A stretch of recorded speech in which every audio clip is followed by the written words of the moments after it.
Video start होती है और हम देखते हैं कि फैंग का रैंक 135 से 126 पर आ गया है। और वहीं दूसरी तरफ दिखाया जाता है कि कैंडाइस एक बहुत ही बड़े किंग लेवल के मॉन्स्टर जिएंट डेमन एप से फाइट कर रहा है और वो मॉन्स्टर गुस्से में अपने आसपास की चीज़ें उठाकर कैंडाइस पर फेंकने लगता है।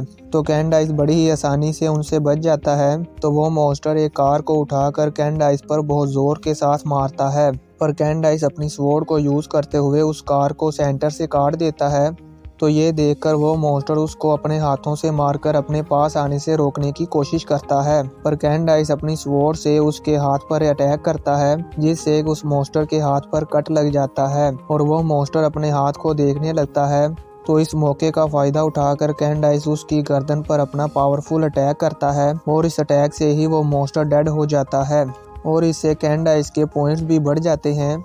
तो अब कैंडाइस सोचता है कि भले ही ये एक किंग लेवल डिमोन ए मॉन्स्टर है, पर इससे फाइट करते टाइम मुझे अपनी सारी पावर यूज नहीं करनी पड़ी। तो क्या इसका मतलब ये है कि मैं वार गोल्ड लेवल पर पहुंच गया हूं? और वहीं ये छोटे मॉन्स्टर कैंडाइस को किंग लेवल मॉन्स्टर को इतनी आसानी से मारते हुए देखकर वहां से डर कर भाग जाते हैं। व्यू चेंज होता है और हम विलियम को देखते हैं, जो ब्लैक ड्रैगनिस्ट को देखकर कैंडाइस को कॉल करता है और कहता है, मैं तुम्हें परेशान करने के लिए माफ़ी चाहता हूँ, पर मैं तुम्हें ये बताना चाहता हूँ कि फैंग आई ट्रायल टावर एग्ज़ाम के लिए गया है। तो कैंडाइस उसे कहता है कि आज एग्ज़ाम टाइम कैसे हो गया? तो विलियम कहता है कि उसमें कुछ तो बात है, उसने बगैर कोई भी ट्रायल टावर एग्ज़ाम दिए ही रैंक 125 पर आ गया है। उसको इतनी तेज़ी से इम्प्रूविंग करते हुए देखकर मुझे लगता है कि शायद वो तुम्हारे रिकॉर्ड को भी तोड़ देगा। तो कैंडाइस कहता है, वो मेरा रिकॉर्ड तोड़ेगा? मैं भी देखता हूँ कि वो ये कैसे करेगा।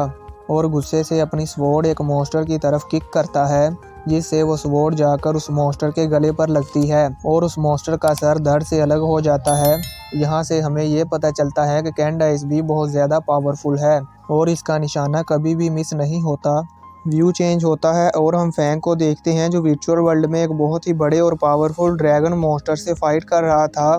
तो वो मॉन्स्टर शॉक वेव से अटैक करता है, जिससे फैंग दूर जाकर गिरने लगता है। तो फैंग को हवा में देखकर वो मॉन्स्टर दौड़कर फैंग को ऊपर की तरफ टक्कर मारता है, जिससे फैंग के मुंह से खून निकलने लगता है और उसे बहुत दर्द होता है। पर वो मॉन्स्टर नहीं रुकता और फिर से उसको अपनी टेल से मारता है, जिससे फैंग दूर जाकर गिरता है और उसकी स्वॉर्ड भी उसके पास आकर गिरती है। तो फैंग अपनी स्वॉर्ड को उठाते हुए कहता है कि वॉरियर को खतरों का सामना करना पड़ता है और उस मॉन्स्टर से कहता है कि भले ही तुम मुझसे ज़्यादा पावरफुल हो, पर मैं तुमसे नहीं डरता। तो वो मॉन्स्टर ज़ोर से दहाड़ते हुए भागकर फैंग पर अटैक करने के लिए आने लगता है। तो फैंग भी 9 लाइटनिंग स्वॉर्ड के लेवल 3 को यूज़ करते हुए अटैक करता है, जिससे वहां पर बहुत बड़ा ब्लास्ट होता है और हम देख ही सकते हैं कि ये ब्लास्ट कितना बड़ा है। व्यू चेंज होता है और हम कैंडाइस को देखते हैं, जो अपने फादर की बातों को याद कर रहा होता है। उन्होंने उससे कहा था कि फैमिली के फर्स्ट हायर होने की वजह से तुम्हें फैमिली में ही नहीं बल्कि पूरे इलाइट ट्रेनिंग कैंप में सबसे ज़्यादा स्ट्रॉन्ग बनना होगा, तभी बोलिनास फैमिली वर्ल्ड में अपनी पोजीशन मेंटेन कर पाएगी। और ये भी कहा था कि उसे ब्लैक ड्रैगन लिस्ट में फर्स्ट रैंक पर आना होगा, तभी वो ये प्रूव कर पाएगा कि वो बोलिनास फैमिली के लिए क्वालिफाई है। वहीं हम ब्लैक ड्रैगन लिस्ट में फैंग के रैंक को देखते हैं, जो अब 126 से 110 पर आ गया है और फिर 108 पर आ जाता है और सभी स्टूडेंट ये देखकर हैरान हो रहे होते हैं और फिर 102 और फिर 98 पर आ जाता है। ये देखकर जोरुआ बहुत खुश होती है। हम विलियम को देखते हैं, जो ये देखकर जेलस हो रहा होता है और एग्जामिनर वैंग भी फैंग के रैंक को देख रहे होते हैं। व्यू चेंज होता है और हम फैंग को देखते हैं, जिसकी फाइट अब पहले से भी ज़्यादा पावरफुल मॉन्स्टर से हो रही होती है। तभी वहां पर ब्लास्ट होता है और फैंग नीचे आकर गिरता है और हम टाइम को देखते हैं, जो सिर्फ 16 सेकंड ही बचा था। तो फैंग खड़ा होता है और अपनी स्वॉर्ड को पकड़कर फाइट करने के लिए रेडी होता है, पर तभी टाइम ख़त्म हो जाता है और फैंग वर्चुअल वर्ल्ड से बाहर आ जाता है। हम उसके रैंक को देखते हैं, जो 98 से 102 पर आ जाता है और वहीं फैंग सोचता है कि मैं सेकंड स्टेज के बी टेस्ट में फेल हो गया हूं और मैं ट्रायल टावर के लेवल 2.3 पर पहुंचने वाला था और सोचता है पता नहीं मेरी रैंकिंग कितनी इंक्रीज हुई होगी और जल्दी से रैंकिंग लिस्ट की तरफ जाने लगता है। हम स्टूडेंट्स को आपस में बात करते हुए देखते हैं, तो उनमें से एक स्टूडेंट कहती हैं कि फैंग ऑलमोस्ट टॉप 100 में पहुंचने ही वाला था, पर ये पहले से अच्छी रैंकिंग है। तो शीजियांग उनकी बात सुनकर उनको कहता है कि जैसे ही 98th रैंक से आगे जाते हैं तो हर किसी के लिए ये फाइट करना आसान नहीं होता। फैंग 98th रैंक पर पहुंच गया था, पर वो डिसाइबल्स मॉन्स्टर हंटिंग करके वापस आए हैं, जिस वजह से उनके स्कोर बढ़ने से फैंग फिर से 102 पर आ गया है। तो जोरुआ शीजियांग से कहती हैं कि फाइनल रैंकिंग में बस 2 दिन ही बचे हैं। तुम्हें क्या लगता है कि फैंग का टॉप 100 में आने का कोई चांस है? ये सुनकर जोरुआ के पास वाली स्टूडेंट कहती है कि ये कितनी शेम की बात है कि उसके पास रैंकिंग बढ़ाने के लिए रिसोर्सेज नहीं है। अगर उसके पास रिसोर्सेज होते तो मुझे यकीन है कि फैंग पहले ही मंथ में बोलिनास फैमिली के बनाए हुए 89th रैंक के रिकॉर्ड को आसानी से तोड़ देता। तो इससे हमारे हैंगजिया सिटी की रेपुटेशन फिर से हाई हो जाती।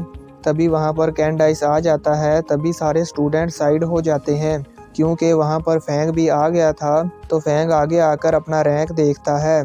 तो कैंडाइस उससे कहता है, फैंग तुम्हारी बॉडी स्किल्स, स्पीड और नाइफ स्किल्स सारे ही बहुत अच्छे हैं, लेकिन तुम 100 रैंक से ऊपर नहीं जा सकते। तो फैंग उसे रिप्लाई में कहता है कि 28 तारीख से पहले मैं डेफिनेटली टॉप 100 में आ जाऊंगा। तो कैंडाइस उसे कहता है कि उसने भी यही कहा था। लगता है कि वो तुम पर बहुत भरोसा करती है, लेकिन मैं तुमसे यही कहूँगा कि तुम यहीं पर रुक जाओ और उसे भूल जाओ। और कैंडाइस वहाँ से चला जाता है। तो विलियम फैंग से कहता है, मुझे लगता है कि तुम्हें अभी तक बात की समझ नहीं आई। तो फैंग उसे इग्नोर करके जाने लगता है। तो विलियम कहता है, यू यिन और उसकी शादी जू फैमिली और बोलिनास फैमिली के रिलेशनशिप को बेहतर करने के लिए होने वाली है, और 2 दिन बाद कैंडाइस जू फैमिली के हाउस को विजिट करेगा। ये सुनकर फैंग रुक जाता है। तो विलियम उसे कहता है कि तुम्हें अपनी औकात को देखकर ख्वाहिश करनी चाहिए।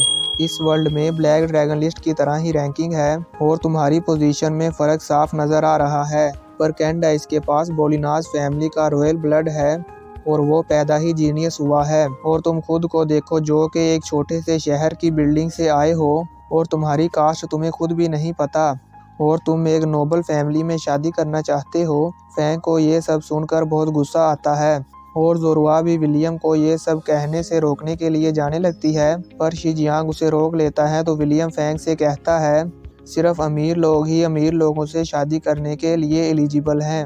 और फैंग के शोल्डर पर हाथ रखते हुए कहता है कि तुम इतने सैड क्यों हो रहे हो। और जैसे ही फैंग के शोल्डर पर हाथ रखता है तो फैंग उसके हाथ को पकड़कर मोड़ देता है और उसे घुटनों के बल करके कहता है कि मैं इसके लिए बहुत एक्साइटेड हूँ, मुझे याद करवाने के लिए शुक्रिया। और कहता है कि वर्ल्ड की बड़ी बड़ी ऑर्गेनाइजेशन ब्लैक ड्रैगन लिस्ट को ही अटेंशन देंगी। मैं सही कह रहा हूँ, क्योंकि ये फ्यूचर गॉड ऑफ वार की पावर को रिप्रेजेंट करता है। इसका मतलब वर्ल्ड में कास्ट नाम की कोई चीज़ नहीं है और ना ही कोई इसे अहमियत देगा। और विलियम को धक्का देकर गिरा देता है और वहां से चला जाता है। और चलते चलते सोचता है कि मैं कैंडाइस के रिकॉर्ड को तोड़कर ही रहूँगा और अपने और यूजिन के दरमियान के इस गैप को ख़त्म कर दूँगा, ताकि मैं यूजिन का अच्छे से ख्याल रख सकूँ।